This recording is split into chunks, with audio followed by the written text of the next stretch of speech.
है जिंदगी।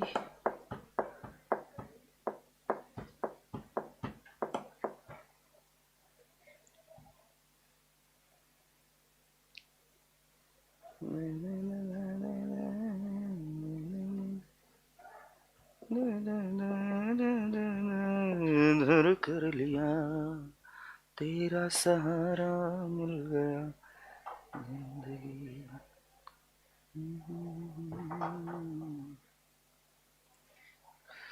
Wow, online के रसगुल्लो, आप सभी लोगों को ढेर सारा प्यार।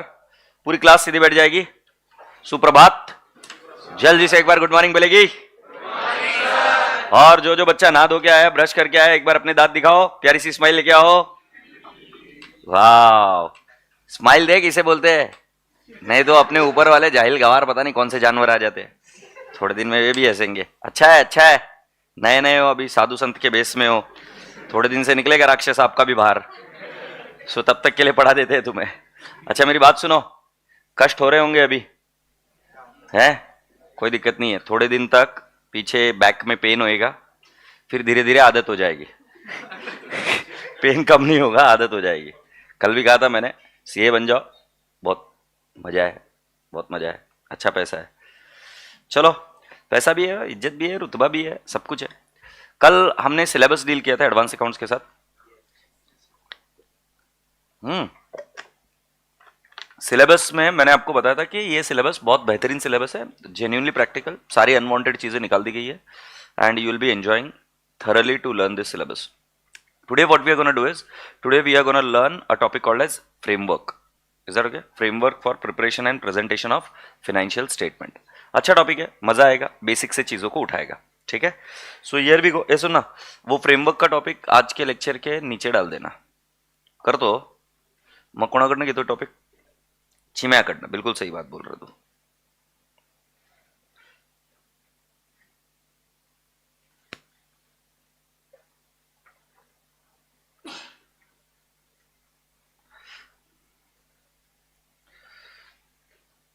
ये मेरे नए नोट्स है, जैसे मैंने आपको बताया, पूरे एक थ्योरी टॉपिक को एक अच्छा स्वरूप देकर उसको कन्वर्ट कर दिया, और आप इससे एग्जाम में क्वेश्चंस भी लिख पाएंगे। ये अपने सीएसके के फाइनेंशियल स्टेटमेंट्स आपको दिखाओ। हाँ, सीएसके के फाइनेंशियल स्टेटमेंट्स है, ये देख, चेन्नई सुपर किंग्स, ठीक है। सब चीज़ों को समझेंगे अभी। सो आप रेडी है? झंडू की बम सुनना, ये नोट्स उधर डाल दे, so that will help you out. ये नोट्स आपको भी मिल जाएंगे, और ऑनलाइन लाइव वालों आपको अभी सॉफ्ट कॉपी में मिलेंगे, और आपको प्रिंटआउट्स के रूप में आ जाएंगे, ठीक है। और जैसे ही हमारा वो बैच शुरू होगा, and when you people will take an admission और whatever, this notes would be dispatch to you as well, ठीक है। सो पढ़ते क्या है, फ्रेमवर्क को समझना है तो first and foremost step you need to understand that what is Constitution of India. What is the role of Constitution of India? नहीं पता? बोलो यार थोड़ा। अच्छा, कॉन्स्टिट्यूशन, भारत का संविधान 26 जनवरी, राइट? को constitution of India came into existence, right? बोल, मुझे घर जाना है। ये बोल भाई, जल्दी से बोल, क्या लगता है तुम्हें कॉन्स्टिट्यूशन ऑफ इंडिया क्या है? ऐसे कुछ तो टाइम पास।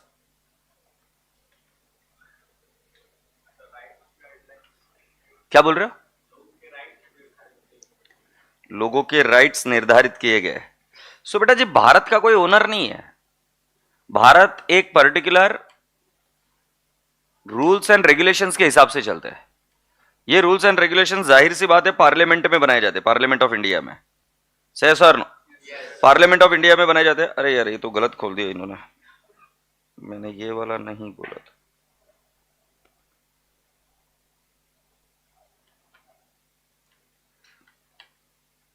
यही तो बोला है। Yes, so I was saying कि पार्लियामेंट में क्या बनाए जाते हैं? रूल्स एंड रेगुलेशन से एक्ट बनाई जाती है, right? And then you get the assent of what? President of India. So technically speaking, if you must have understood one simple thing is that my dear friend, Constitution of India नहीं है तो भारत के कानून नहीं बन सकते। बिना constitution of India के किस तरीके से कानून जो कुछ भी बनाना है, that has to be within the four corners of our Constitution of India, any law. For example, Contract Act, Partnership Act, right? Indian Penal Code. Any other law has to be within the four corners of Constitution of India. So with the same logic, you need to also understand that कि राजा बेटा जी एक cricket match चलता है तो कैसे चलता है? It is with the rules. Anyone has seen the movie लगान? So लगान मूवी में अगर आप ये देखेंगे तो उधर एक शुरुआत में एक सीन है, वो सीन लेके आया था मैं, बट इधर से अभी प्ले नहीं हो पाएगा. सीन प्ले कर पाएगा क्या? तू करा पाएगा? नहीं कर, कोई बात, ऑडियो नहीं. सो उस सीन में ऐसा बताया गया है कि जो आमिर खान है, तो जब वो गांव में थे तो उनको पता नहीं था कि क्रिकेट कैसे खेला जाता है. जब उनको पता ही नहीं क्रिकेट कैसे खेला जाता है तो क्या क्रिकेट खेल सकते हैं क्या? आप कोई काम नहीं कर सकते. सो बेटा जी सेम तरीके से फ्रेमवर्क क्या है? फ्रेमवर्क एक ऐसी चीज है कि जो 2000 में जन्म लिया और अकाउंट्स उसके पहले से, but framework is still set to be the four corners within which the rules and regulations of accounting are made. So let me ask you कि बेटा जी मुझे बताइए अकाउंटिंग स्टैंडर्ड क्या होता है? रफ में कुछ भी तुम्हारे दिमाग में आ रहा है, अकाउंटिंग स्टैंडर्ड क्या होता होगा? These are guidelines, these are set of the rules. Like this famous rule, inventory is valued at or closing stock is valued at cost or market price, whichever is lower. किसने बनाया? Accounting Standard 2 ने. Depreciation method, SLM, WDV method, right? These are the two different methods. And when you are following these two different methods, then you have to disclose that policy. किसने बोला? AS1, Disclosure of Accounting Policy. तुमने पढ़ा होगा cash flow statement बचपन में? नहीं पढ़ा होगा, छोड़ो ना. तुमने राजा बेटा जी ये जब सारी चीजें पढ़ रहे थे आप, तब आप मुझे बताइए राजा बेटा जी ये रूल्स जो है वो अकाउंटिंग स्टैंडर्ड में लिखे जाते हैं, बट अकाउंटिंग स्टैंडर्ड बनाने वाला व्यक्ति कौन है? हाँ जी, आईसीआई. और आईसीआई की एक बॉडी है जिसका नाम है ASB, accounting standards board. Let me ask you a very interesting question. How many of you are an artist or a painter or a portrait designer here in this class? कितने लोग portrait designer है या कोई artist है, कोई drawing करता है अच्छी? एक. और कोई? एक छोरी, दो. और कोई?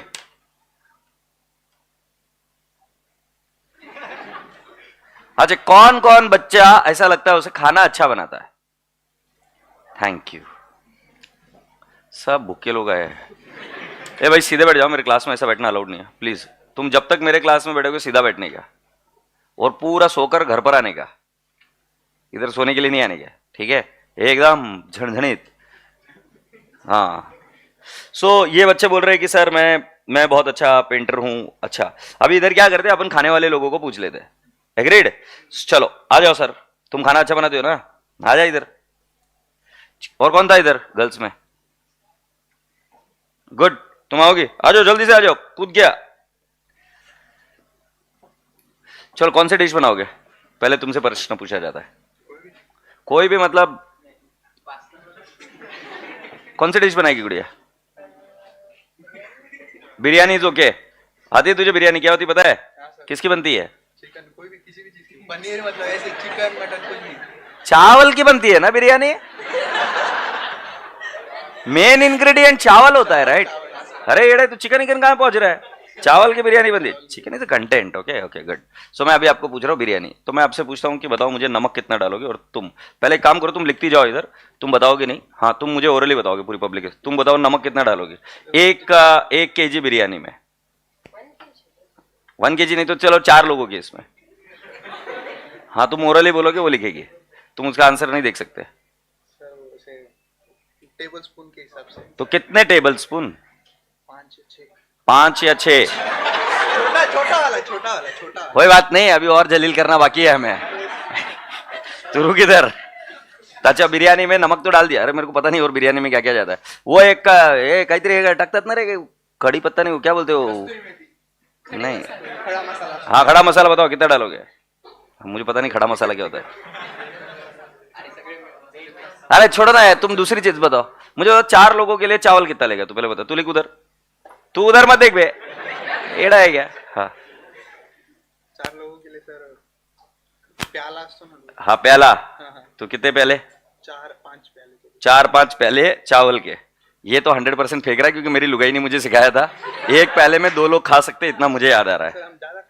तुम ज्यादा खाते क्या? अच्छा, कमीने आदमी। सो कुल मिलाकर मैं अभी आपसे पूछ रहा हूं, ये दोनों बोल रहे हैं कि हम एक्सपर्ट है बिरयानी बनाने में। मैं नहीं बोला, ये खुद बोले। अब अरे गोली मारो यार, अब एक्सपर्ट मान के चलो। इंडिया शेफ जाने वाला था, मैं रोक के इधर लिया ऐसे ये करने में, ठीक है।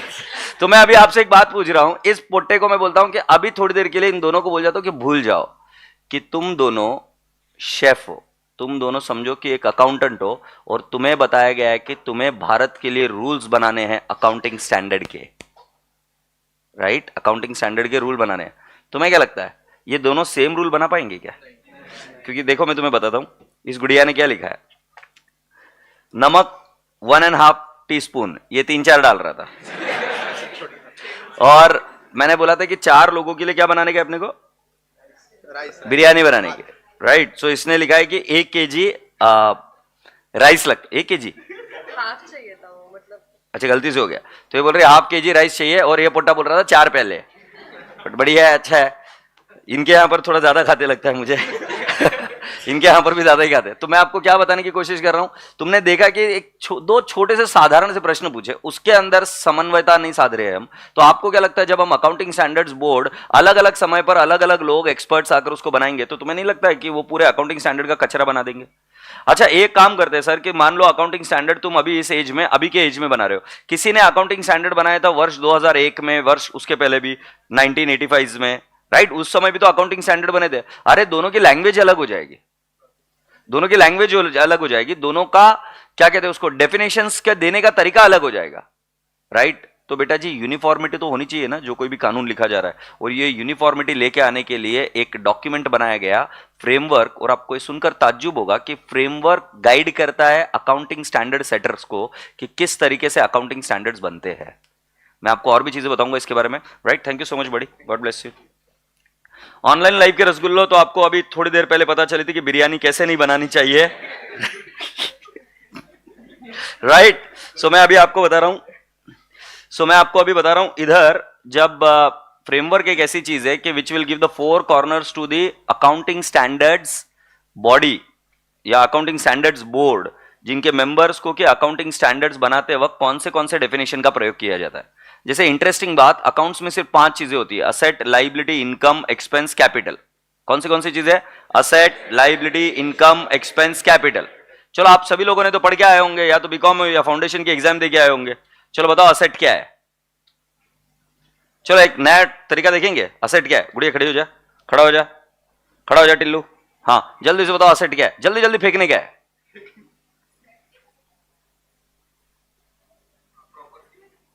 असेट होती है, तुम्हें नहीं मालूम? Good, that's the right style. या girls, property, yes, own property. Okay तू बता असेट क्या होती है? फ्यूचर इनकम हो सके, वेरी गुड, यस। बड़ा तू बता, जल्दी बता। जो मोर देन 1 ईयर से यूज होता है उसको असेट बोलते हैं। और कैश और stock,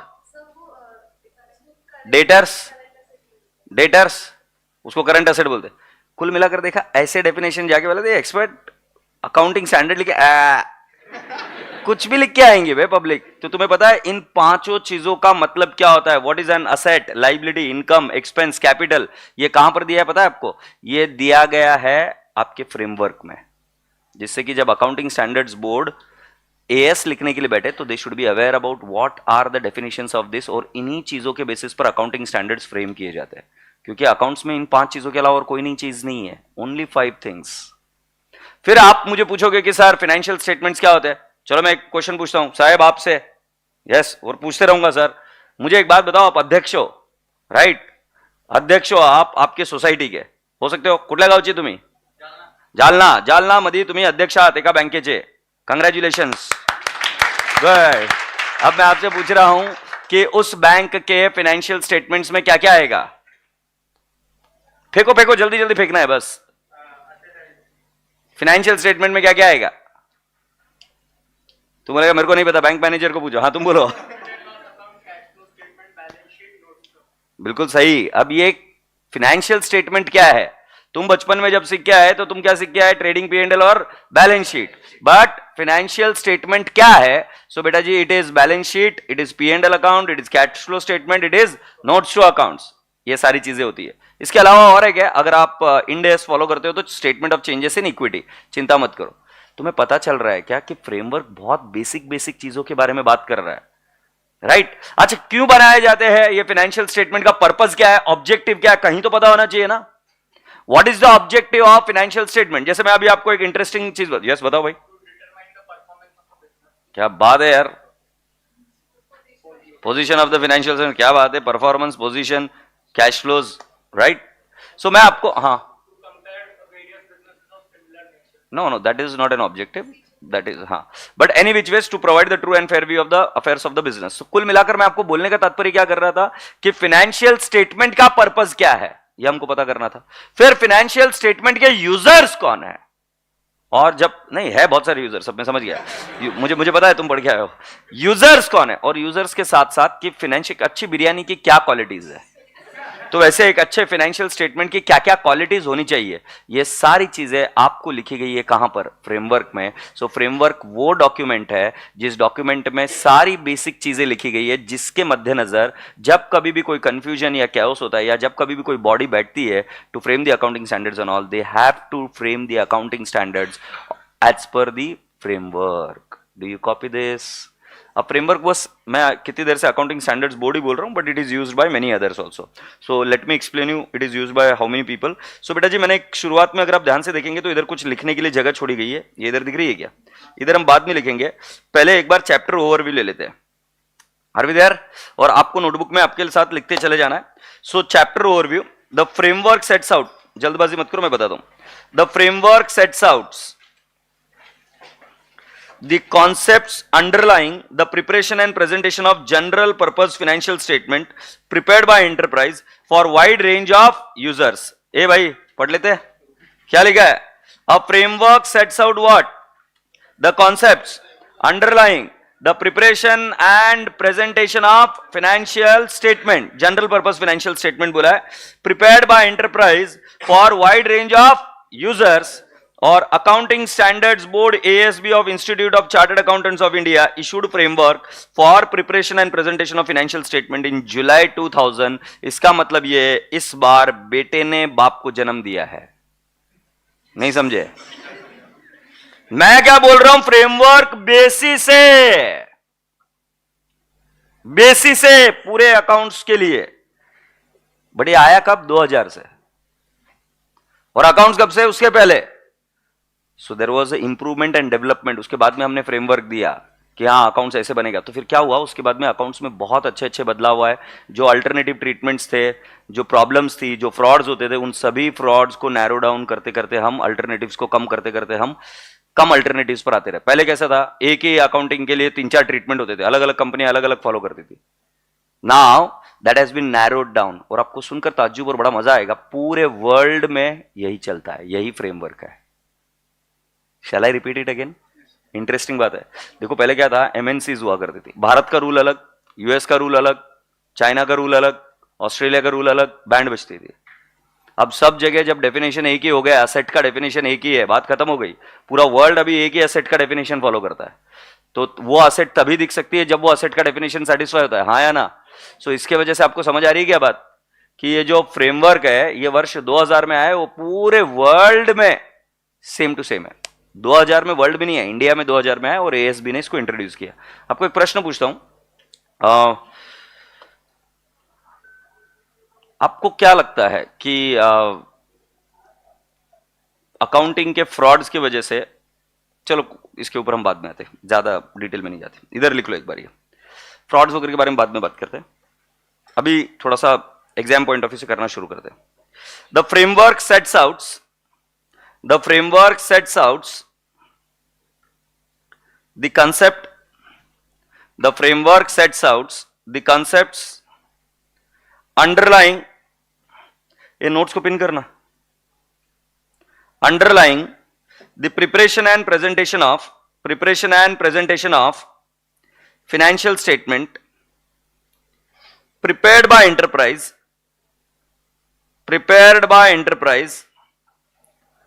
for wide range of users। गुड़िया तुम लिख क्यों नहीं रही हो? Okay, prepared by enterprise for wide range of users। Have you written this? Alright, perfect. So राजा बेटा जी, it was issued by whom? It was issued by whom? ICI का एक बोर्ड है, एएसबी, राइट. आईसीआई का एक board है जिसका नाम क्या है? एएसबी. बोर्ड का नाम है accounting standards board. So accounting standards boards ने कौन से ईयर में इसको पब्लिश किया? In the year July 2000. Do you all agree? Good. Now बेटा जी इधर देख लीजिए, फ्रेमवर्क क्या क्या करता है. It is a fundamental basis for development of new standards as also for review of existing standard. जी नए स्टैंडर्ड्स डेवलप करने हैं या एग्जिस्टिंग स्टैंडर्ड्स को रिव्यू करना है तो उसके लिए हम किसका प्रयोग करेंगे? एक बेस डॉक्यूमेंट का जिसका नाम क्या है? फ्रेमवर्क. तो जल्दी से बताओ फ्रेमवर्क का क्या करेंगे हम? To develop the new accounting standards और to review the existing. Okay, तो फर्स्ट पॉइंट समझ में. दूसरा इसके अंदर राजा बेटा जी हम और एक चीज समझेंगे कि what are the components of financial statement. Components मतलब फाइनेंशियल स्टेटमेंट्स में क्या क्या जाता है. पहली चीज तो फाइनेंशियल स्टेटमेंट क्या है और उसके कंपोनेंट्स क्या क्या है. सो कंपोनेंट्स में जाएगा asset, liability, capital, equity. Capital equity तो हो गया. एक्सपेंस और क्या? इनकम. ये रसगुल्ले. फिर अगला क्या है? कौन कौन यूजर्स ऑफ फाइनेंशियल स्टेटमेंट्स है और उनके क्वालिटेटिव कैरेक्टरिस्टिक्स क्या है. मतलब एक अच्छी बिरयानी की क्या क्या क्वालिटीज है, राइट. एक अच्छे फाइनेंशियल स्टेटमेंट की क्या क्या क्वालिटीज है. And the last one, elements of financial statement. Agreed. रसगुल्ले बच्चों नहीं, कंपोनेंट्स और एलिमेंट्स, एलिमेंट्स में ही आएगा. Asset, liability, capital, income, expense. ये मैंने इधर गलत लिख दिया, ये इधर आएगा elements of financial statement. Okay. और कंपोनेंट्स में बेटा जी फाइनेंशियल स्टेटमेंट्स में क्या क्या आएगा? सो फाइनेंशियल स्टेटमेंट में आएगा बेटा balance sheet, cash flow statement, profit and loss account and notes to accounts. रसगुल्ले बच्चों और एक क्या है इसके अंदर? Concept of capital maintenance and how to determine the profit. ये एक न्यू कॉन्सेप्ट है जो आपको समझने को मिलेगा. सो क्या अभी हम एक ओवरव्यू समझ गए कि फ्रेमवर्क किस पे डील करेगा? तो जल्दी से बताओ फ्रेमवर्क किस पे डील करता है. So framework is a fundamental basis to review the accounting standards and to set the new accounting standards. और भी कुछ बेसिस बनता है. फ्रेमवर्क ये बताता है कि फाइनेंशियल स्टेटमेंट्स में क्या क्या जाता है. फ्रेमवर्क ये भी बताता है कि what are the elements of financial statement, asset, liability, income, expense, capital, इनके definition. Framework also explains who are the users of the financial statement. Framework also explain what are the qualitative characteristics of the financial statement. Framework also explains what are the concept of capital maintenance and what is capital and how do we calculate the profit. Do you all agree? So यहां से main मुद्दा शुरू होता है. So framework and its purpose. ये थोड़ा सा theoretical है बट मेरा भरोसा मानो अभी जितना हमने बात करा है उसके बेसिस पर याद हो जाएगा. ये क्वेश्चन आपको 5 मार्क्स के लिए आ सकता है, ठीक है. और आएगा ही आएगा कि फ्रेमवर्क क्या है और फ्रेमवर्क का पर्पस क्या है. सो बेटा जी framework sets out the concepts that underline that preparation and presentation of financial statement for external use. So beta ji framework sets out the concepts underlying for the purpose of preparation and presentation of financial statement. मतलब financial statement बनाने के लिए वो concepts आपको देता है. Is that okay? So राजा बेटा जी वो किसके किसके लिए काम आता है? Assist preparers of financial statement in applying accounting standard. एक इंटरेस्टिंग बात बताता हूं मैं आपको. बेटा जी मुझे एक बात बताओ, बिजनेसमैन ट्रांजैक्शन पहले लेके आता है कि अकाउंटिंग स्टैंडर्ड पहले लेके आता है? पहले ट्रांजैक्शन होती है कि फिर पहले अकाउंटिंग स्टैंडर्ड आता है? बिल्कुल बकवास बात. मैं फिर दोबारा पूछ रहा हूं, पहले कानून आता है कि पहले जुर्म होता है? पहले जुर्म होता है कि पहले कानून आता है? बिल्कुल सही बात है, पहले जुर्म होता है फिर कानून आता है. सर क्या बात कर रहे हैं आप? जो बिजनेसमैन है वो अलग अलग कुछ भी कहीं पर भी बैठकर सोच रहा है और फिर क्या करता है, वो ट्रांजैक्शन करने लग जाता है. ट्रांजैक्शन करने के बाद में अब वो तो ट्रांजैक्शन कर चुका, अब उसकी अकाउंटिंग कैसे करेंगे? हमारी बुम्बा हो गई. अब अकाउंटिंग कैसे करने का तो उसके ऊपर एएस नहीं है क्योंकि उसने भलता स्नैच ट्रांजैक्शन लेके आया वो. सेस मुझे एक बात बताओ, आज के 10 साल पहले कितने लोगों को बिटकॉइन पता था? घंटा. कॉमन पब्लिक को किसी को पता नहीं. झूठ मत बोलना कमीनो, मुझे नहीं पता था. बराबर है. अब मुझे बताओ बिटकॉइन पर अकाउंटिंग स्टैंडर्ड कहां से आएगा? अबे अभी अभी मालूम पड़ा बिटकॉइन है. अब अकाउंटिंग कैसा करने का? लोचा है, लोचा है. तुम्हें पता है chit fund company Gandhi ji के जमाने में नहीं थी. चलो गांधी जी से थोड़ा आगे आ जाते. भारत को आजादी मिली, राइट, नेहरू जी आए, नेहरू जी आके चले गए, राजीव गांधी साहब आए, उसके थोड़े दिन पहले तक भी चिटफंड नहीं दिया, बाद में आया।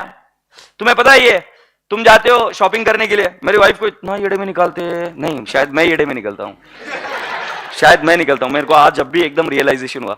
हम जाते मॉल में, वो मॉल में उसको बोलते बाइकों को तुम खरीदी करो, बोलती कई को, तो बोले कि खरीदी करो, इसके अंदर आपको 2000 का कूपन मिलेगा। मेरी वाइफ 18,000 की शॉपिंग करती है 2000 के कूपन के लिए, राइट।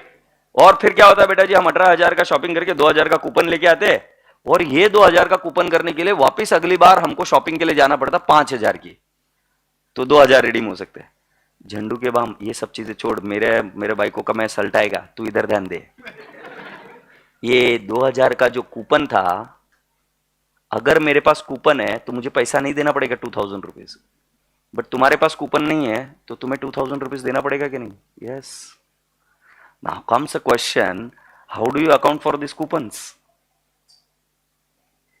अबे उनके बाप का कुछ नहीं किया, उन्होंने बना दी ट्रांजेक्शन कि अपन कूपन बांटेंगे, तुम्हारे पास कूपन है, मेरे पास नहीं है, you will get a discount, I won't get a discount, I mean that coupon is acting like a money for you, and for me I don't have a coupon, I have to pay the physical cash, yes और no? Aeroplanes में cashback, अबे cashback नाम का concept नहीं था बे, पहले पुराने जमाने में कैसा कॉन्सेप्ट हुआ करता था, फ्रीक्वेंट फ्लायर्स, मतलब कुछ पॉइंट्स जमा होते थे, सो बोलते थे कि आप फ्लाई करो, अगर आप मान लो फ्लाई करते हो तो आपको इतने पॉइंट्स मिलेंगे, और उस पॉइंट्स को आप अगले टाइम में रिडीम कर सकते हैं। Do you all agree? Transaction पहले आ गई, अकाउंटिंग स्टैंडर्ड नहीं है। तो जब किसी चीज के लिए कोई हमारे पास रूल्स एंड रेगुलेशंस नहीं है तो हम किसको रेफर करेंगे? तो वो बोलते रेफर फ्रेमवर्क। तो देखो क्या लिखा है, कितनी अच्छी लाइन लिखी है, मजा आ जाएगा तुम्हें।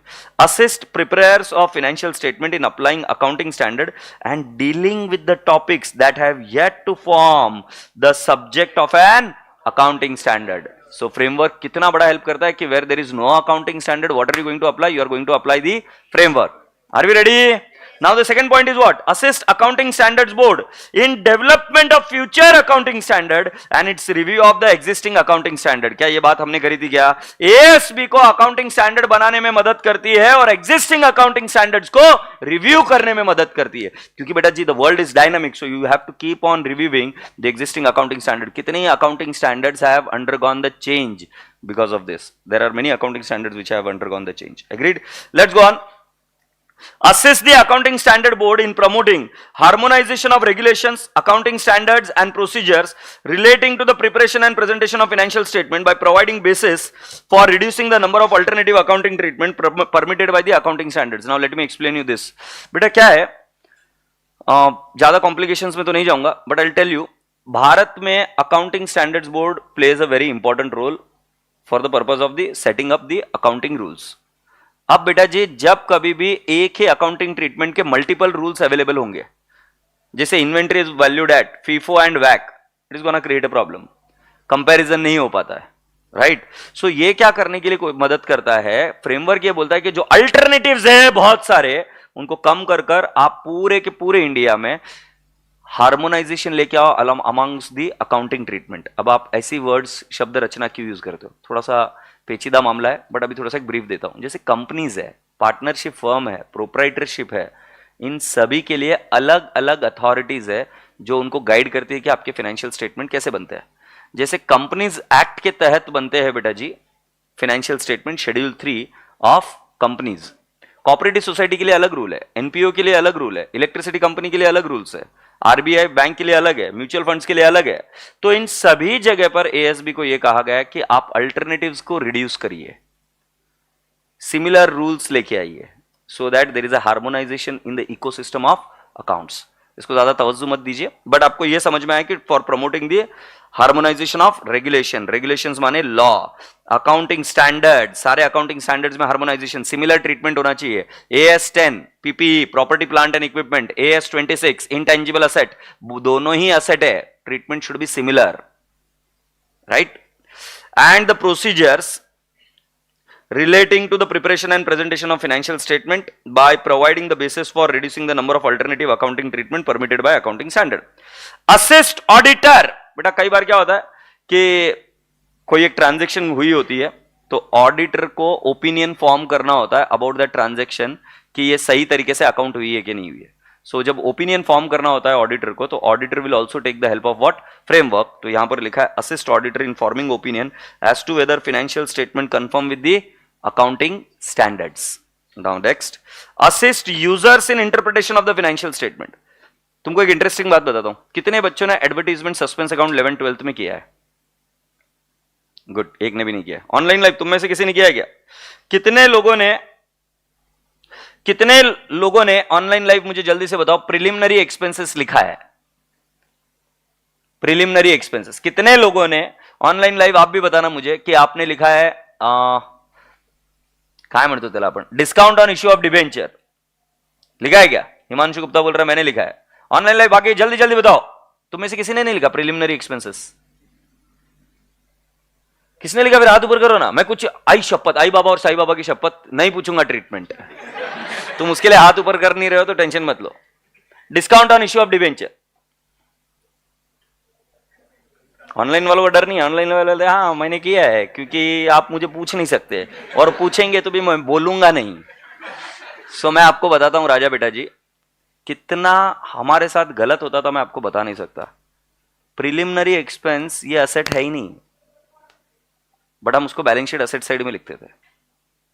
जब लॉस होता था तो तुम उसको असेट साइड में दिखाते थे कई बार, बट एक्यूमुलेटेड लॉस असेट है ही नहीं. तुमको ये सुनकर ताज्जुब होगा कि तुम discount on issue of debentures, कुछ बच्चे उसको बैलेंस शीट असेट साइड में दिखाते थे. वो असेट है ही नहीं, क्योंकि असेट का डेफिनेशन ही नहीं होता है सेटिस्फाई. इसीलिए क्या लिखा है? To assist the users in interpretation of the financial statement. अब असेट साइड में कोई चीज दिखेगी तो वो असेट होनी ही चाहिए. तुम किसी भी आइटम को डेबिट बैलेंस है उसको बैलेंस शीट असेट साइड में लिखकर टैली नहीं करके आ सकते. वो बोल रहे हो असेट का डेफिनेशन सेटिस्फाई होना चाहिए. मतलब अभी यूजर्स ने अगर फ्रेमवर्क पढ़ लिया और उन्होंने असेट का डेफिनेशन समझ लिया, तो और जब कभी वो बैलेंस शीट के असेट साइड में देखेंगे तो उनको पता है कि पक्के से यही असेट है. पहले ऐसा नहीं हुआ करता था. पहले असेट साइड में और भी आइटम जाया करते थे जो actually in the nature of expense हुआ करते थे. ये मोबाइल असेट है, बट अभी थोड़ी देर पहले मैं वड़ा पाव खा के आया, वो एक्सपेंस है. There is a difference. अब बेटा जी हर डेबिट बैलेंस को असेट की जगह नहीं दी जाती है. आशा करता हूं कि आपको समझ में ये बात. आगे राजा बेटा जी पढ़ जाते हैं.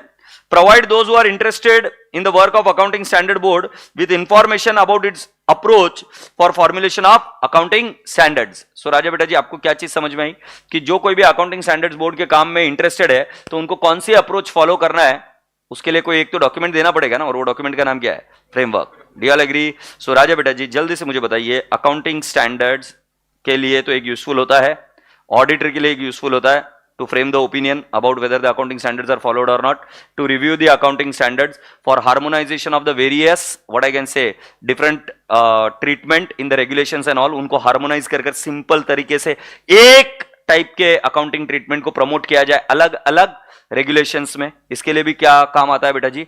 फ्रेमवर्क. यस और नो? और राजा बेटा जी जो लास्ट पॉइंट हमने देखा कि जो कोई भी यूजर्स है उनको फाइनेंशियल स्टेटमेंट इंटरप्रेट करने में मदद हो, इसके लिए भी फ्रेमवर्क काम आता है. सो क्या राजा बेटा जी हम यहां पर ब्रीफ में लिख सकते हैं क्या? Framework assist accounting standards board, इसके आगे क्या है? किस लिए? ऑडिटर किस लिए? यूजर्स किसके लिए? And prepare of financial statement किसके लिए? तो इधर पढ़िए और मुझे इसका आंसर दीजिए. पहला वाला, assist prepare of financial statement in what? Applying accounting standard. तो क्या मैं इधर लिख दूं क्या? इन अप्लाइंग अकाउंटिंग स्टैंडर्ड बराबर है. फिर नेक्स्ट, ये पहला वाला हो गया. Assist accounting standards board in development of future accounting standards. Yes और no? And review of existing standards. So can I not say accounting standards board in future, yeah, future development of what? Yes, and review of existing accounting standards. Right. Auditor forming opinion. Assist auditor in forming an opinion whether the financial statement conform with the accounting standards. Yes or no? So can I not say auditor के लिए क्या लिखूं? अरे यार मेरा थोड़ा सा drawing बेकार है. असिस्ट, ये ड्राइंग मैंने एक भी नहीं करी है. ये assist auditor in what? In forming opinion as to if AS has been applied properly. अब ये मैंने मेरी लैंग्वेज में लिख दिया, yes or no? AS has been applied properly. Now राजा बेटा जी, यूजर्स, यूजर के लिए क्या वर्ड था? Assist users in interpretation of financial statement. Interpretation of financial statement. इसके अलावा और भी आप चीज लिख सकते हो, harmonizations of the various alternative treatment amongst various regulations, accounting standards, etc. Say yes or no? So क्या बेटा जी, इस तरीके से अगर हम लिखेंगे तो चीजें आंसर आ जाएगी क्या? So आपसे रिक्वेस्ट है कि लिखिए फ्रेमवर्क, असिस्ट और इसके आगे फिल इन द ब्लैंक्स. पहले इतना कर लीजिए, फ्रेमवर्क. ये ड्राइंग नहीं बनाते बैठने का, बोलने का फ्रेमवर्क और फिर असिस्ट. 4 लोग हैं और उन चारों लोगों के फिर मैं आगे आपको नीचे का टेबल बना कर दूंगा, आप फिल इन द ब्लैंक्स कर लेना. समझ गए? Be quick. ये शॉर्टकट हो गया, मतलब अभी तक जो हमने पढ़ा, अगर 5 मार्क का क्वेश्चन आया तो हमको इस तरीके से लिख के आने का है. क्योंकि आपने देखा होगा वर्ड्स रिपीट हो रहे थे बार बार. ये राइट साइड में जो मैंने लिखा वो टेंशन मत लेना, तुमको सिर्फ फॉर्मेट मैंने बताया, और फिर मैं जब नीचे स्क्रॉल करूंगा तब आपको पता चल जाएगा कि आपको उसमें क्या क्या लिखना है. Be quick.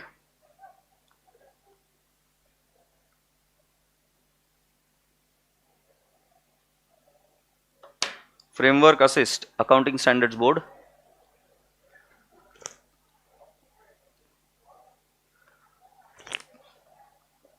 नोट्स कहां मिलेंगे? अरे पिन किया ना.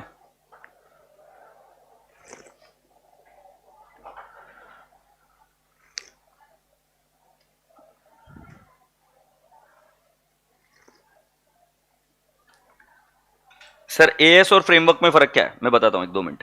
बहुत अच्छा क्वेश्चन है. Are we done? सो बेटा जी, अब इसके आगे के पॉइंट्स आपको इधर से ढूंढने का है. सो जल्दी से मुझे बताओ, पहला वाला आइटम कौन है? Accounting standards board. तो मुझे बताओ कौन सा है? अकाउंटिंग स्टैंडर्ड्स बोर्ड है क्या? So development of future accounting standard and review of existing accounting standard. आगे लिख पाएंगे? Development of future accounting standards and review of existing accounting standards.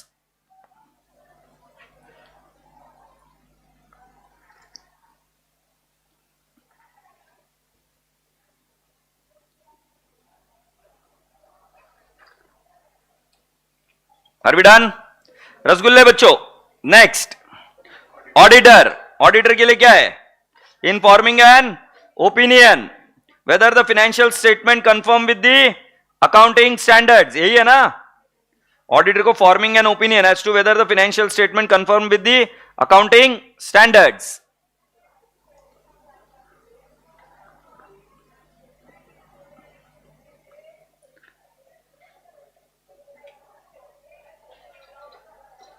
Happy? Next, users. Users का क्या लिखेंगे? In interpretation of the financial statement. ये रहा users in interpretation of the financial statement. आशा करता हूं कि आपको पढ़ना कैसे पता चलेगा. सो पूरी की पूरी चीज को एक समराइज कर ऊपर बॉक्सेस में आपको दे दिया जाएगा, वहां पर आपको लिख लेंगे तो बात खत्म हो जाएगी. नोट्स डिस्क्रिप्शन में, उनको टेलीग्राम पर भी चाहिए. डिस्क्रिप्शन में है बच्चों नोट्स, ऐसा बता रहा है मेरा पुट्टा. और अगला वाला कौन सा है भाई? Prepares of financial statement. ये यहां पर रहा, prepares of financial statement in applying accounting standards. In applying accounting standard, in applying accounting standards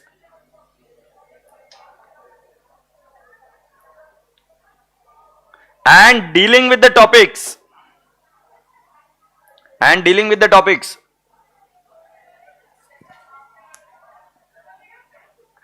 and dealing with the topics that have yet to form, that have or that are yet to form, that are likhna, that are yet to form the subject matter of accounting standard, that are yet to form subject matter of accounting standard, that are yet to form subject matter of accounting standard. Happy friends? पूरी class को clear हो गया? What is the framework? So framework एक base document बनता है। जब accounting standard कैसे बनाया जाता है तो वो यूज होता है। जहां पर अकाउंटिंग स्टैंडर्ड नहीं है तो वहां पर भी वही यूज होता है। यूजर्स को इंटरप्रेट करने में हेल्प करता है, ऑडिटर को हेल्प करता है कि भाई साहब इन्होंने अकाउंटिंग स्टैंडर्ड सही मायने में बनाए कि नहीं बनाए। और धीरे धीरे हम इस पॉइंट को वापस रिविजिट करेंगे जैसे हमारा पूरा फ्रेमवर्क समाप्त हो जाएगा। अब आगे बढ़ जाते बेटा जी, एक केस स्टडी है वो बाद में देखेंगे। मैं आपको बताऊं फ्रेमवर्क कोई अकाउंटिंग स्टैंडर्ड नहीं है। Framework is not an accounting standard. Accounting standard AS1 से शुरू होंगे। जब कभी भी there is a conflict between accounting standard and a framework, whenever there is a conflict between accounting standard and framework, then my dear friend accounting standard will apply. So let me explain you. आप मुझे बताइए कि police को सारी information देनी चाहिए कि नहीं देनी चाहिए? नहीं देनी चाहिए। गुड, बेस्ट है। मैं फिर दोबारा पूछता हूं, पुलिस को सारी इंफॉर्मेशन देनी चाहिए कि नहीं देनी चाहिए? तुम बात बता रहे हो कि शायद देनी पड़ती है, शायद नहीं देनी पड़ती, राइट? बट मैं आपको बताऊं कि पुलिस के पास एक्सेस होता है of many informations, but some critical information they will not have an access. For example Indian military. So अगर आप बाय एंड लार्ज रूल देखेंगे तो हम क्या बोलेंगे कि भारत के कुछ संस्थानों को इंफॉर्मेशन का एक्सेस रहेगा। For example police department will have the access to this information, but they may not have the information about the right about what military. Next, Prime Minister of India, President of India, right? Home Minister of India, they are three very important people of India, right? Do they have access to judiciary or control over judiciary? You getting my point? So बेटा जी, जब मैं आपको बता रहा हूं कि वो पावरफुल है क्या है, तो फ्रेमवर्क पावरफुल है क्या है, बट ये बोला गया है कि जब कोई चीज वस्तु स्पेसिफिकली डील कर रहा है उसके अंदर AS2 में, कैश फ्लो स्टेटमेंट में, राइट, और पीपीई में या लीजेस में या टैक्सेस में AS22, तो बेटा जी जहां पर AS और फ्रेमवर्क के बीच में टकराव होगा, what will apply? AS, not the framework. So framework is not an accounting standard where there is a conflict. Conflict means fight between framework and accounting standards. What will apply? Accounting standards will apply. So write it down. Framework is not an accounting standard. Framework is not an accounting standard. Framework is not an accounting standard. Is that okay? Next point लिखिए. Framework is not an accounting standard. Next point लिखिए. When there is a conflict between, conflict मतलब fight. When there is a conflict between, when there is a conflict between framework and AS, when there is a conflict between framework and AS, requirement of AS will apply. When there is a conflict between framework and AS, requirement of AS will apply. AS जीत जाएगा, समझे? एक और बात बताऊं भारी वाली, कई बार there would be conflict between AS and law. Law मतलब जो पार्लियामेंट में बन के आता है, AS बनाता है ASB। Whenever there is a conflict between law and AS, law will apply. तो मतलब आपको हायरार्की समझी? फ्रेमवर्क और AS में कौन जीतेगा? फ्रेमवर्क एंड AS में कौन जीतेगा? AS. AS एंड लॉ में कौन जीतेगा? Law. Law will prevail. Is that okay? Alright, let's go. हाँ बेटा, कम अगेन. नहीं बेटा, इसके एग्जाम्पल्स नहीं, क्योंकि अभी तक ऐसा कोई कॉन्फ्लिक्ट है नहीं, बट अगर फ्यूचर में कभी कुछ रहा तो ऐसा ट्रीट किया जाएगा। तो ये सारे कॉम्प्लिकेशंस को पहले ही एड्रेस कर दिया गया। फ्यूचर में ऐसा हो सकता है ना, तो अगर हुआ तो ऐसा, इसका कोई एग्जाम्पल नहीं। लॉ का एग्जाम्पल दिया जा सकता है, जैसे लॉ के एग्जाम्पल में मैं आपको AS11 जब पढ़ाऊंगा तब आपको डिटेल में विस्तार में बताऊंगा, ठीक है? Yeah very good question. She said कि sir on the basis of framework AS is prepared और रिव्यूड, तो फिर ऐसा कॉन्फ्लिक्ट कैसे हो सकता है? This conflict will not happen after the year 2000 and there are no any conflicts, as I said you. He asked me, give me an example. I said there is no example as such. But आपको ये बताऊं कि 2000 के पहले से AS बन रहे हैं, फ्रेमवर्क वर्ष 2000 में बना, तो उस केस में कॉन्फ्लिक्ट होने की संभावनाएं थी, क्योंकि जरूरी नहीं ना कि सारे ESI अकाउंटिंग स्टैंडर्ड इंटरप्रिटेशन और ये सारी चीजें पढ़कर ही वो सारी चीजों को इनकॉर्पोरेट कर लिया गया था, ऐसा जरूरी नहीं है. Is that okay? जैसे मैं आपको एक छोटा सा उदाहरण देता हूं, एक कॉन्फ्लिक्ट में आपको बताता हूं, बट अब वो नहीं है तो मैं अभी कैसे बताऊं, क्योंकि पहले के जमाने में था, अगर पुराने AS को पढ़ो. सो AS4 हुआ करता था पहले, और उसका नाम था मतलब AS4 अभी भी है, और उसमें एक कंपोनेंट हुआ करता था जिसका नाम है प्रपोज्ड डिविडेंड। अगर आप पुरानी बैलेंस शीट ओपन करके देखेंगे तो proposed dividend was shown as a liability. Now मुझे नहीं पता आपको लॉ कितना पता है, but dividend is declared in AGM. Dividend is declared in AGM. अब बुढ़िया जरा ध्यान से सुनना, ये फाइनेंशियल ईयर है 1920, ओके, और तुम्हारा एजीएम होगा इधर। इस 1920 का dividend is declared in AGM by shareholder. But तुम्हें पता है AS4 बोलता था कि प्रपोज डिविडेंड को लाइबिलिटी बताओ। प्रपोज डिविडेंड को क्या बताओ? लाइबिलिटी। फ्रेमवर्क बोलता था कौन सी लाइबिलिटी? किस बात की लाइबिलिटी? जो करंट ईयर 1920 में डिक्लेयर ही नहीं हुआ है वो लाइबिलिटी कैसे हो सकता है? Getting my point? तो पहले के जमाने में अगर तुम कॉन्फ्लिक्ट पूछ रहे हो तो पहले के जमाने में AS4 और फ्रेमवर्क में कॉन्फ्लिक्ट था, फिर AS4 को चेंज कर दिया गया। तो अब propose dividend is not shown as a liability. जिन्होंने पढ़ा होगा company final account, propose dividend is not shown as liability. बेटा इन चीजों में मत घसीटो मुझे, क्योंकि अभी तुम मेरे को घूर कर देखते हो क्या बोल रहा है येड़ा। ना अब तुमको AS4 पता है, ना तुमको कंपनी फाइनल अकाउंट पता है, ना तुमको AGM पता है, ना कंपनी लॉ पता है। तो छोड़ो ना, मैं बोल रहा हूं अगर कॉन्फ्लिक्ट हुआ तो कौन अप्लाई होगा? यस। क्यों तुमको ऐसा लगता है कि इस येड़े को आ नहीं रहा है? तुम ये नहीं सोचोगे ना तुम्हें प्रपोज डिविडेंड पता है, ना तुम्हें AGM पता है, ना तुम्हें कंपनी लॉ पता है। चीप लोग। Let's go in application of framework. बेटा बहुत भारी चीज है एप्लीकेशन ऑफ फ्रेमवर्क। मुझे बताओ पंडित जी कहां कहां पे अप्लाई होते हैं? शादी में बेस्ट है, पूजा में वेरी गुड,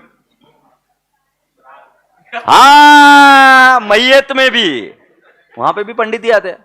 बेटा जब रूल तो ऐसा है कि पंडित बहुत अलग अलग जगह काम आता है, राइट? बट जब मैं तुम्हें पंडित की बात करूं तो तुम्हें किसकी याद आती है? श्राद्ध की आती है, किसकी आती है? मंदिर की याद आती है, या फिर किसकी याद आती है? पूजा की याद आती है, राइट? आरती की याद आती है, राइट? सो पंडित जी की याद आपको शादी, पूजा, आरती, अर्चना, इन सभी चीजों में याद आती है, यस और नो? सो कुल मिलाकर आप समझ गए हो कि हाँ सर पंडित जी शुभ कार्य में हमें याद आता है, yes. But Pandit ji are also utilize for what? Shraddh, Pitru Paksha. अगर तुम हरिद्वार में जाओगे तो उधर रहते हैं, तुमको मिलते हैं। तुम उसके बाद में नासिक में भी चले जाओगे तो तुमको वहां पर भी मिलेंगे। से यस, गुड। तो सर आप क्या बताने की कोशिश कर रहे हो? मैं आपको ये बता रहा हूं, by and large in general framework is used for general purpose financial statement. By and large framework is used for general purpose financial statement. इसका मतलब सर और भी कुछ होता है क्या? बिल्कुल होता है। There are some specialized document called as prospectus. Prospectus वो होता है कि जब कंपनी को IPO निकालना होता है तब कंपनी अपनी सारी फाइनेंशियल इंफॉर्मेशन आपके सामने डिस्क्लोज करती है फॉर लास्ट 5 ईयर्स।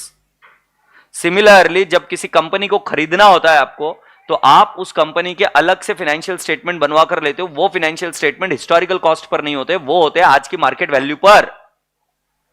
यस, जैसे आपका घर आज आपको बेचना है तो आप उसको बुक वैल्यू पर नहीं बेचेंगे, आप उसको बेचेंगे मार्केट वैल्यू पर, यस और नो? तो सारी चीजों का मार्केट वैल्यूएशन करेंगे। तो वैसे ही किसी कंपनी को भी बेचना है तो उसका मार्केट वैल्यूएशन करना पड़ेगा ना, पर उसकी बैलेंस शीट बैठी हुई है किस पर? बुक वैल्यू पर। बुक वैल्यू माने किस पर? Cost per. तो उन्होंने बहुत भारी चीज बताई। उन्होंने बोला कि हमारे फाइनेंशियल स्टेटमेंट्स जो जनरल पर्पज है, जो यूजर्स के लिए बनाए जाते हैं, वो तो साहेब हम फ्रेमवर्क से बनाएंगे, बट जो स्पेशलाइज्ड डॉक्यूमेंट है उसके ऊपर फ्रेमवर्क अप्लाई नहीं करता है। बट उन्होंने बोला है बट फिर भी आपको जहां जहां पर एरियाज में फ्रेमवर्क काम आए वहां पर आप यूज कर सकते हो। सो जल्दी से बताओ, अगर एग्जाम में आया MCQs में, framework is applicable on general purpose financial statement, prospectus और स्पेशलाइज्ड फाइनेंशियल स्टेटमेंट, तो क्या लिखोगे? General purpose. ये देखो क्या लिखा है, A framework can be applied on all kinds of general purpose financial statement, including consolidated financial statement, irrespective of the period for which it is prepared. Period for which it is prepared माने 3 महीने का भी बना सकते हो, 1 दिन का भी बना सकते हो, 15 दिन का भी बना सकते हो। तो बट फ्रेमवर्क किसके लिए अप्लाई होता है? For general purpose financial statement, specialize report के लिए नहीं। आगे लिखा है special purpose financial statement, prospectus, competition, prepared for taxation purpose are outside the scope of this framework. Nevertheless, framework may be applied in preparation of such special purpose reports where their requirement permits. उसके लिए भी use कर सकते हैं, but ये outside the scope होगा. Special purpose financial statement. Is that okay? So लिख कर लो भाई, जल्दी से लिख कर लो भाई. Framework is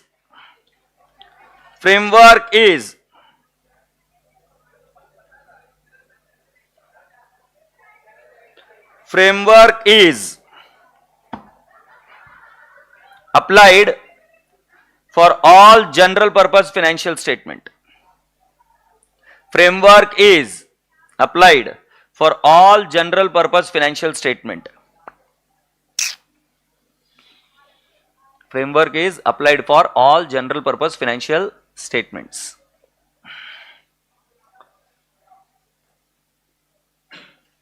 Is that okay? All general purpose financial statements. कल इसके ऊपर और विस्तार से बात करेंगे और tomorrow we'll be going ahead and talking about the other aspects of the thing. So आशा करता हूं कि बेटा जी फ्रेमवर्क यहां तक तो समझ में आ गया. एक बुरा ना मानो तो एक बात बताऊं आपका, क्योंकि अभी ये चल रहा है, छुट्टी का समय चल रहा है और चीजें फास्ट भी नहीं है. 2 मिनट बात कर सकता हूं आपसे? Okay, online live. एक बच्चा बोलता है ये सर मैं बहुत एटीट्यूड में रहता है. अरे एटीट्यूड ऐसे नहीं आया भाई, बहुत मेहनत करी है. येड़े. I was just trying to ask you, dear students, who are you? कितना सिंपल क्वेश्चन पूछा है, but you will not be able to answer it. Can I ask the question again? Who are you?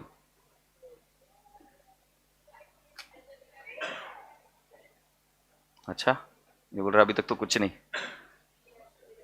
Come again? CA aspirant, learner.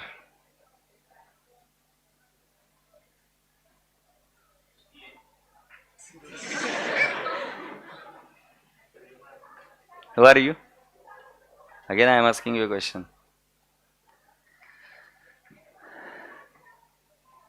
काश ये पढ़ाया जाता है यार तुमको. Who are you? Dreamer. Good.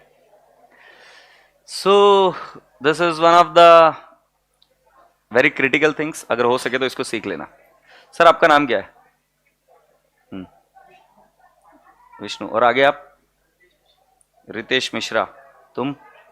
हाँ, ममता. तुम कौन बोले? स्नेहा. तुम? सानिका. तुम? अभिषेक. तो जब मैंने इधर बोला कि ये अभिषेक है, वो मिश्रा जी है, वो विष्णु है, ये सानिका है, तो क्या ये लोग ये है क्या? तो अब जाते जरा इनको ये नाम किसने दिया? तुम ये हो सानिका, तुमको कैसे पता चला? तुम विष्णु हो, तुमको कैसे पता चला? तुम मिश्रा जी हो, तुमको कैसे पता चला? How did you know that you are Mishra ji? मैं आनंद हूं, मुझे कैसे पता चला? ये संतोष है, इसको कैसे पता चला? ये हेमंत है, इसको कैसे पता चला? हाँ, तो तुमने कहा कि पेरेंट्स ने नाम दिया. आप जो कुछ भी हो ये आप नहीं हो. आप में दर्पण दिखता है. You are reflection of what society has given you. So if somebody appreciated you in this particular goggle or in a particular color, or maybe you know somebody said that you are such a smart fellow. schools में ऐसा बहुत बार होता है. तो school में जिस बच्चे को बोला जाता है कि yes you are doing a very good job वगैरह वगैरह, they start performing really great because they want to impress the teacher. So they start doing that because they are getting the appreciation there from the teacher. So then he starts developing that and he starts working that and he believes that this is my happiness is all about. You getting my clue? So I'm just trying to tell you, you are what you are looking in the society. फिर दोबारा repeat करूं. You are what you are looking in the society. So for example, you must be having an opinion about the Indian politics, or you must be having an opinion about anything which is happening around us. That opinion is not yours. That opinion was absorbed by you from the society, from the media, from the Instagram, from various society or what I can say social platforms. Yes or no? वो opinion आपका कहां से हो सकता है यार? तू जब जन्मा था तब तेरे पास वो ओपिनियन नहीं था. You are just a blank slate and from there in धीरे धीरे धीरे धीरे धीरे धीरे कुछ चीजें आपके अंदर डाली गई. आपसे आज सिर्फ इतनी सी दरख्वास्त और विनती करूंगा, एब्जॉर्ब क्या करोगे वो तो मैं निकाल नहीं सकता. You are like a sponge, you will keep on absorbing the things which are being thrown at you. Just make it a point that don't absorb garbage. मैं एक ऐसे परिवार से आता हूं जो बहुत साधारण परिवार था, है अभी भी. मेरे मम्मी पापा को कभी देखोगे तो तुम भरोसा नहीं रख पाओगे. मतलब मेरे को गाली गलौज करते अभी भी खर्चा किया तो मेरे को 2 मिनट में मेरी इज्जत निकाल दी जाती है. हाँ बहुत बड़ा आया तू, इज्जत निकाल दी जाती. पैसे की कदर कर. This is what they have always taught us and this they keep teaching us. So the only single point which I wanted to tell you was, my father asked me to meet various big people in my life. वो किसी भी तरीके से भाग दौड़ कर कर जब कभी भी कोई सोलापुर में आते थे, किसी इसके लिए नहीं आते थे, क्या कहते उसे, सम्मेलन वगैरह के लिए, तो वो कहीं से जाके जुगाड़ करके उनको मिलके आ जाते थे. somehow he used to get his number and all and he used to share the number and then we used to talk to that guy. इस तरीके से हम कर सकते थे, हम करते थे काम.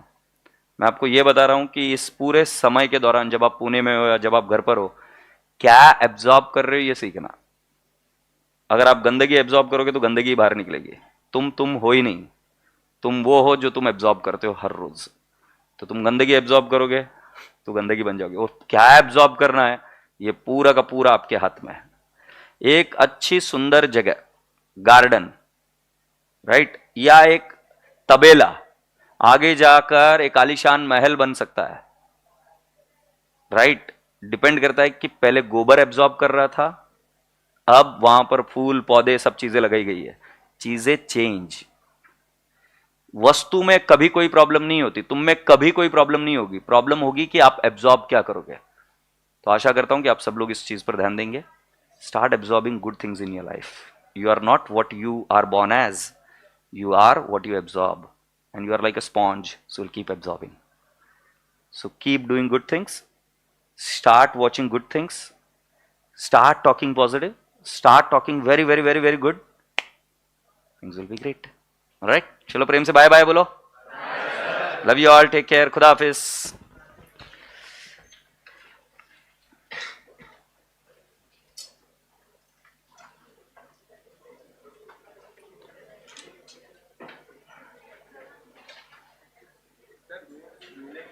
हाँ, नोट्स मिलेंगे, बट वो कब मिलेंगे वो बताएंगे आपको. वो हमारे बॉस है, मैं उनके यहाँ पर काम करता हूँ, वो बता